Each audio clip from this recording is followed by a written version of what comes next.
Welcome to the farm. So this is the rambutan. So let's go guys, kay dili na busy ang mga person. So a quick visit here. So this is miracle fruit. And this is the Antipolo Falls. Hi, Atidas. So, kana si Atidas, siya, di. So mauna ako mga kauban guys, na si Cool Boy, si Iyuk Makoy, ug naasad si Mama.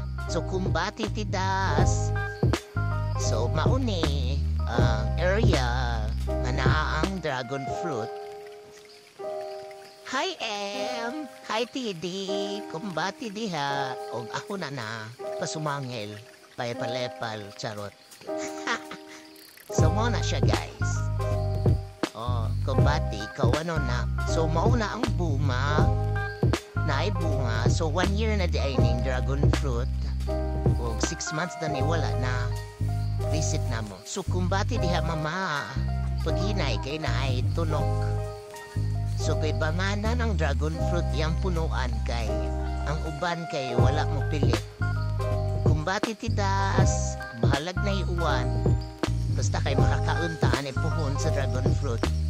So mauna siya guys, itabaman na mo og hinlo og ibutaman og straw ang punuan. Kana si Tihidi guys, si Iya, kumbati Iya. O, diba? Pap, kasagbutan dyan na kaayo guys, kay dugay na wala hinloi mga 6 months ago.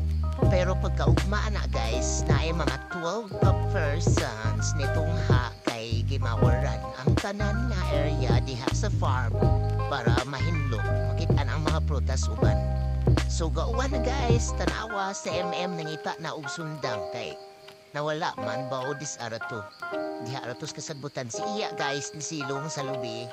Kay kusog na ang uwan. So mupumasta guys, moadto ta sa kinaunhan nga dragon fruit nga natanom sa farm. Mga 2 years ago, naka-harvest na ni. O mga ikapila na di ay, pero tagagmay lang. Kinaunhan na harvest, nakabaligyan yun si mama ni kay daghan. Karon gi susi kay na ay mga kinutkutan. So later, makita na to. Kaya na ay mga rats, guys. Kuyaw dahil ng mga rats. Kaya kung kasagutan ang tanaman sa dragon fruit, makitkit sila tanaw, guys.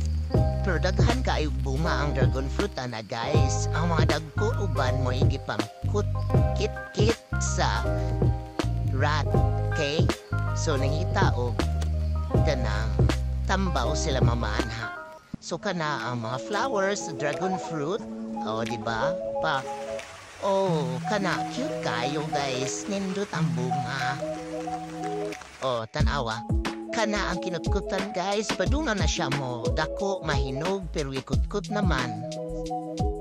Kana dako na. Daghan pa ng mga buwak guys, pero kutkot ang uban lagi, pero rescue na siya, gipalitan og tambaw. O dapat every month at imanon siya guys, bisag twice a month imawer ang area guys. Para dili magpataka ang mga rats ug kat sa dragon fruit. So, na ba na guys, kana nga tanong guys, ikan pa na sa kanampuy-anan bitaw sa bishop sa tagbilaran dito na nangayo minimamana guys. So mauna kana nga dragon fruit guys, hapit na mahinog pero gikot-kot. Lami arabat po ba? Mauna mga 200 ka punuan na nga nauna og tanom sa una. Kana nga time guys, gawan-uwan jud na hangin-hangin murag ka bagyo-bagyo gamay ba. Pero nasaliat lang jud bigtan-aw diha. Pagkatataod na kay namuli naman sad me. So mauna ang mga dragon fruit, flowers, indot kayo tanawon. Han pa mga tanom guys, dili ra dragon fruit na ay maram, na ay santol nga bangkok, na ay mangustin dito sa ubos, ug na ay lemonsito, na ay sa patuoban, karnaba, rambutan, sa patuoban ha. Bao nakalimot ko, di mong ako'y gatanong ana guys.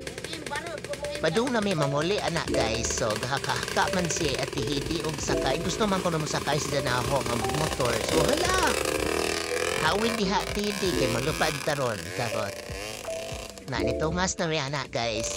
Hanggi pa video si MM anak para videohan ko pero nawahi man sila. So dirito sa unahan anak napsan Manila sa Tomasen na nihawid jud si Ate Hidi na ho kay samot kay way foot race na iyahang sa iyahang tiil, haway kayo. O, di ba? Murag correct, guys. Tanawa, guys. Nailapsaw diha ang agian, guys. O, pak!